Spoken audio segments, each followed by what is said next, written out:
নমস্কার, মহন্ত ডেলি ব্লগে আরেকটি ছোট্ট ব্লগে তোমাদের সকলকে স্বাগত। আজকে ছট পূজার যে বিকেলে ঘাটে নামতে হবে সে বিকেলে ঘাটে নামার দিন। আর আজকে আমরা কিভাবে সারাটা দিন পার করলাম সেটা তোমাদের সঙ্গে শেয়ার করছি।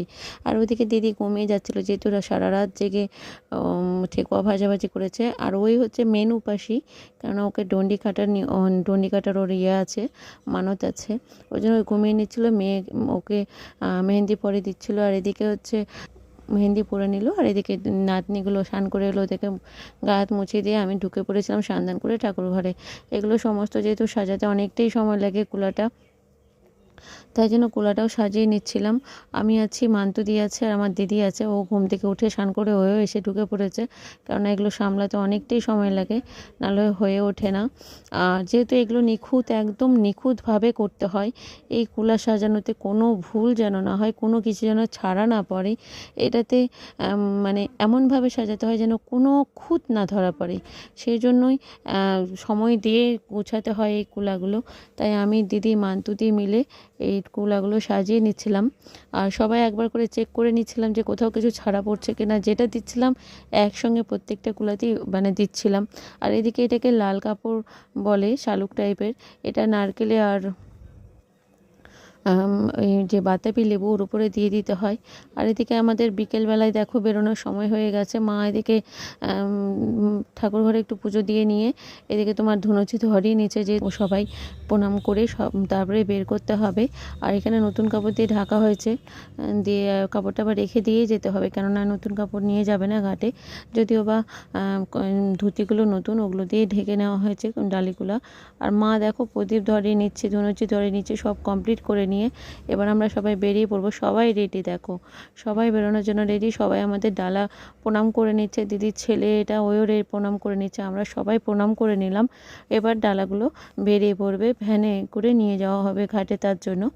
আর যেহেতু দিদি ডন্ডি কাটবে, ওই জন্য ডালাটা বের করার আগে আমি গঙ্গা জল ছিটিয়ে দিচ্ছিলাম, কারণ গঙ্গা জল হাতে করে নিয়ে এসে যে ডালাতে উঠবে, ভ্যানে উঠবে ডালাটা, তো ভ্যানেও আমি ছড়িয়ে দিলাম গঙ্গা জলটা। আর দেখো এখানে বের করছে হচ্ছে আমাদের বাড়ির পাশে আর কি, এটা পিন্টুদার ছেলে, এটা দিদির ছেলে। আর আমাদের ভাই একজন আছে, ওটা আমাদের পাপ্পু, ওই আমার ভাইও। সবাই মিলে এই ডালাগুলো বের করে নিয়ে এখন আমরা বেরিয়ে পড়বো ঘাটের উদ্দেশ্যে।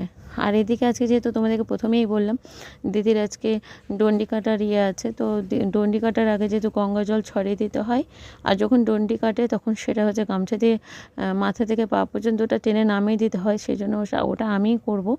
দিদির এটা নিয়ে 2 বছর করা হবে ডন্ডি কাটা, কেননা মানত থাকলে 3 বছর দিতেই হয়, তো এটা নিয়ে 2য় বছর হবে। গত বছর থেকে এই কাজটা আমিই করছি। আর ঠাকুর ঘরে যেহেতু আছে সেই জন্য আমি করলাম না, গামছা দিয়ে টেনে দিলাম না। বাইরে বেরোনো হতো তখন গামছা দিয়ে টেনে দেবো। দেখতে থাকো সারাদিনের আজকের ব্লগটা কেমন কি করছে।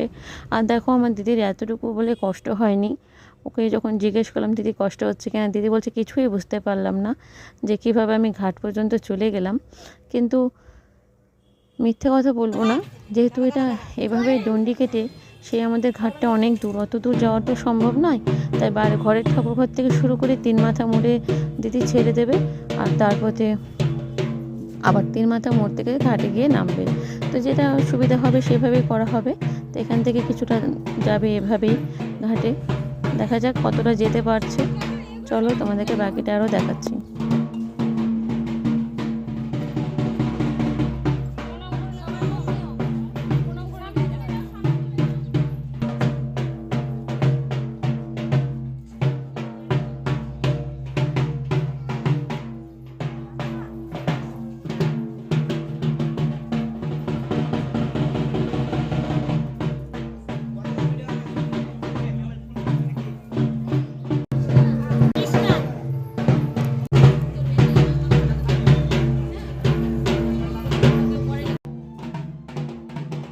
আর এইভাবে আমরা অনেকটাই চলে এসেছি 3 মাথা মোড়ের কাছাকাছি।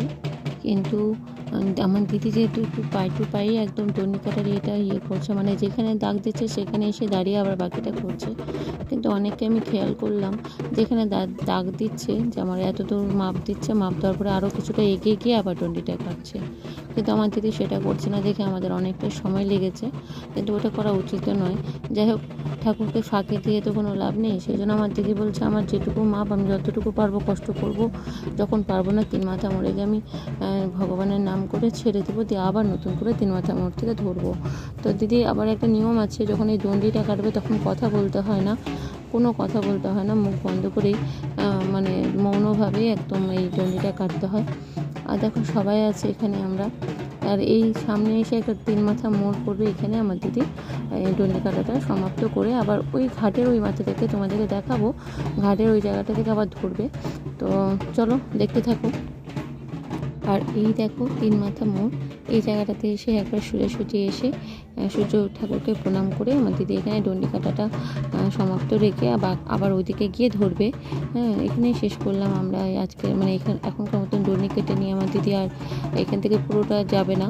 আর ওই যে আমার দিদির পাশে আরেকজন কাটছে, ও কিন্তু যেখানে দাগ দিচ্ছে তার থেকে অনেকটা এগিয়ে গিয়ে আবার দণ্ডিটা কাটা শুরু করছে। হ্যাঁ, কিন্তু ওটা উচিত নয়। যাই হোক, আমরা এখানে দণ্ডি কাটাটা আমার দিদি এখানে প্রণাম করে নেবে ঠাকুরকে, দিয়ে আমরা এবার সবাই এগাতে শুরু করব।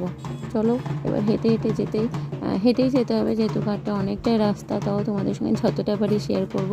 আর আমার ভিডিওটা বন্ধুরা কেমন লাগলো অবশ্যই কমেন্টে জয় ছট মা লিখতে ভুলো না। সবার মনস্কামনা পূর্ণ করবে ছট মা। মনে একটা আশা নিয়ে মাকে প্রণাম করো, দেখো তোমাদের মনে আশা পূর্ণ হবে। চলো দেখতে থাকো, আর লাইক কমেন্ট শেয়ার করো।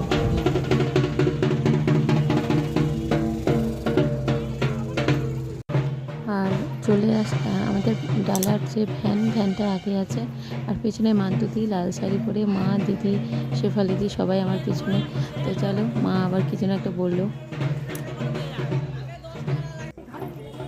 আর দিদির মেয়ে এরা সবাই দেখো কত এগিয়ে গেছে। তো আমরা একটু জোরে হেঁটে ভ্যানের সাথে হয়ে নিলাম। আর দিদির মেয়ে সবাই হাত দেখাচ্ছে। আর এই যে এটা মান্তুতি লাল শাড়ি পরে, এইদিকে আমার বাম দিকে যে আছে যেটা হচ্ছে শেফালি, দাদা, বৌদি সবাই রয়েছে মা পিছনে। আর আমরা অনেকটা ঘাটের কাছাকাছি চলে এসেছি দেখো। আর এই যে আমরা ঘাটের মানে বাঁধের উপরে উঠে গেছি, এখান থেকে দেখো ঘাটগুলো দেখা যাচ্ছে। আর একটু সামনে এগিয়ে যেতে হবে, যেখানে আমাদের আর কি ঘাটটা ধরা হয়েছে। কারণ এই পুজো করার আগে এসে ঘাটের জায়গা ধরে যেতে হয়, একটু দূরে গিয়ে ধরা হয়েছে। যে দাদা সামনে এরা চলে যাবে এগিয়ে, মা সেখানে সব হাত দেখাচ্ছে, এরা যেহেতু চলে যাবে তারপরে আমি দিদি দণ্ডি কাটবে যে 3 মাথা মোড় থেকে। আর এখান থেকে শুরু হবে দিদির দণ্ডি কাটা, এই মাথা থেকে আবার 3 মাথা মোড় যেহেতু এখান থেকে আবার দিদি শুরু করলো।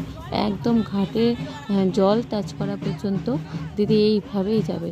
তোমরা দেখতে থাকো, ঠাকুর সহায় না থাকলে এই কাজ সম্ভব না।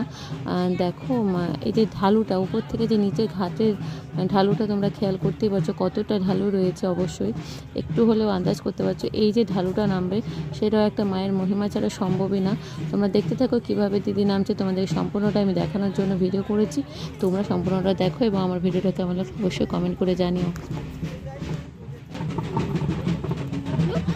আর বন্ধুরা আরেকটা কথা বলছি, এখানে আমি যে বারবার উল্লেখ করছি দিদির ছেলে, তোমাদেরকে পরিচয় দেওয়ার জন্যই উল্লেখটা করছি, কিন্তু ও আসলে আমার ছেলে। মানে দিদি জাস্ট জন্ম দিয়েছে, কিন্তু ওর যখন জন্ম হয় তখন আমার বয়স যে খুব তা নয়, তো আমি খুব ছোটোই তখনও। তো ওকে আমি কোলে পিঠে করার মতন মানে বড় ছিলাম, বেশ ধরে নাও 5-6-এ পড়ি, তখন থেকে ওকে আমি কোলে পিঠে মানুষ করেছি। তাই জন্য ও আমাকে খুব ভালোবাসে। ওর মায়ের যতটা না কথা শোনে, ও আমার 3 গুণ কথা শোনে। তাই ওর কোনো অসুবিধা হলে আমাকেই বলে, আর ওর কোনো বদমাইশি করলে ওর মা আমাকে ফোন করে বলে যে বোন এরকম করছে। তো আমাদের মানে সকলের প্রিয় ও আমার ছেলে। তো চলো দেখতে থাকো। আর এই যে দেখো আমার ছেলে মাথায় করে ডালিটা নামিয়ে নিয়ে আসলো, তোমরা দেখলেই। আর এই যে দিদি তোমাদেরকে যে বললাম তখন ঢালুটা নামবে, এই দেখো নামছে। তো আমি যেহেতু একাই ছিলাম দিদির সাথে, তো পাশে সবাইকে থাকার জন্য ভাই, তারপরে এটা আমার ছোটো মামার ছেলে, এই যে বাম সাইডে। আর ডান দিকে যে এটা আমার ছোটো মামার শালার তো ছেলে, তো ওটাও ভাই। এদিকে দিদির মেয়েকে ডেকেছি, সবাই মিলে আমরা সামনে আছি, কারণ এই জায়গাটা প্রচণ্ড ঢালু। বাই চান্স যদি হাত পা মানে স্লিপ করে গিয়ে গড়িয়ে যায়, সেই জন্য পাশে থাকার জন্য সবাইকে ডেকেছিলাম, কিন্তু একটুও দিদিকে ধরতে হয়নি, ও নিজেই নেমেছে। আর জল পর্যন্ত এভাবেই গেছে পুরোটাই। তাহলে বলো বন্ধুরা, ছট মায়ের কৃপা না থাকলে, মহিমা না থাকলে এটা কখনো সম্ভব না। আমি তুমি করতে পারবে না, এটা নামতে পারবে না, সম্ভবই না। হ্যাঁ, যারা নামছে তাদের উপরে অবশ্যই মহিমা আছে। চলো দেখতে থাকো। আর আমার ভিডিওগুলো কেমন লাগছে অবশ্যই কমেন্ট করে জানিও। ঠাকুর সহায় থাকুক আর সকলের ভালো করুক, মঙ্গল করুক, এটুকুটাই কামনা করে যাব। আর এখানে ঘাট কমপ্লিট করার পরে বাড়ি যাব। আর আমার ভিডিওটা যদি অবশ্যই ভালো লাগে, অবশ্যই তোমরা লাইক কমেন্ট শেয়ার করে দিও। আর নতুন বন্ধুরা অবশ্যই সাবস্ক্রাইব করে দিও।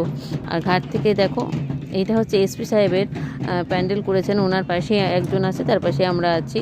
এখানে আমরা প্রতি বছর ঘাট ধরি, আর এসপি সাহেব ওখানেই করেন যেহেতু। তো এসপি সাহেবের জায়গা বলে কথা, দেখো কত সুন্দর করে ওনারা সাজিয়ে নিয়েছেন, নিজেদের মঞ্চটা গুছিয়ে নিয়েছেন। আর চারিপাশে প্রচুর পরিমাণে পুলিশ দিয়ে গার্ড আছে। এসপি সাহেবের ওয়াইফ যেহেতু, উনি ওখানে জলে নামেন, ছট করেন উনিও। তো আমরাও ওনাদের পাশেই আছি। সকালে সবাই ঘাটে জলে নেমেছি বিকালবেলায়, কিন্তু মানে জল যতটা না আছে ততটাই কাদা, মানে পা যে ফেলছি মানে জাস্ট আটকে যাচ্ছি, এইভাবে কাদা। তো চলো সবাই স্নান করে আমরা সবাই লাইন হয়ে দাঁড়িয়ে নিয়েছি। আর এটা আমার বৌদি, মানে উনি বাংলাদেশ থেকে এসছে, দাদার শরীর ভালো না, ডাক্তার দেখাতে এসছে, তো পুজোর মধ্যে এসছে, তাই বৌদিকে সব শিখিয়ে দিচ্ছি কীভাবে কি আমাদেরকে দিতে হবে। এখানে বৌদি আমাদেরকে হাতে পান দিবে, সিঁদুর পরিয়ে দিবে, তারপরে পানের মধ্যে চাল, তারপরে তোমার মটর এগুলো দিবে, সুপারি দিবে, দিয়ে এগুলো নিয়ে আমরা দাঁড়াবো যতক্ষণ না পর্যন্ত সূর্য ঠাকুর অস্ত যায়, ততক্ষণ পর্যন্ত আমরা এইভাবে দাঁড়িয়ে থাকবো। সন্ধ্যা হলে সবাই আবার উঠে কুলা হাতে করে নিয়ে অরগ দিয়ে সবাই মিলে আমরা উঠে যাব। দেখো সন্ধ্যা হয়ে গেছে, এদিকে আমাদের সম্পূর্ণ পুজো কমপ্লিট হয়ে গেছে, আমরা উঠে পড়েছি, এবার বাড়ির উদ্দেশ্যে আমরা রওনা হচ্ছি। আর সবথেকে বড় কথা, সন্ধ্যা হয়ে গেছে, তো শেষ পর্যন্ত তোমাদের সঙ্গে ভিডিওটা, মানে আমরা কতক্ষণ জলে থাকলাম, কী করলাম তোলা হয়নি, মেয়ে হাতে মোবাইল ছিল, আমি যেহেতু জলে ছিলাম। তো এই দেখো সবাই বাড়ির পথে যাচ্ছি, আর ভিজা কাপড়ে হেঁটে হেঁটে বাড়ি যাচ্ছি, কেননা কাপড় চেঞ্জ করার উপায় ছিল না ওখানে। যাই হোক বন্ধুরা, আমার ভিডিওটা কেমন লাগলো অবশ্যই লাইক কমেন্ট শেয়ার করে দিও। টাটা, গুড নাইট সকলকেই। আর ছট পূজার প্রীতি ও শুভেচ্ছা সকলকেই।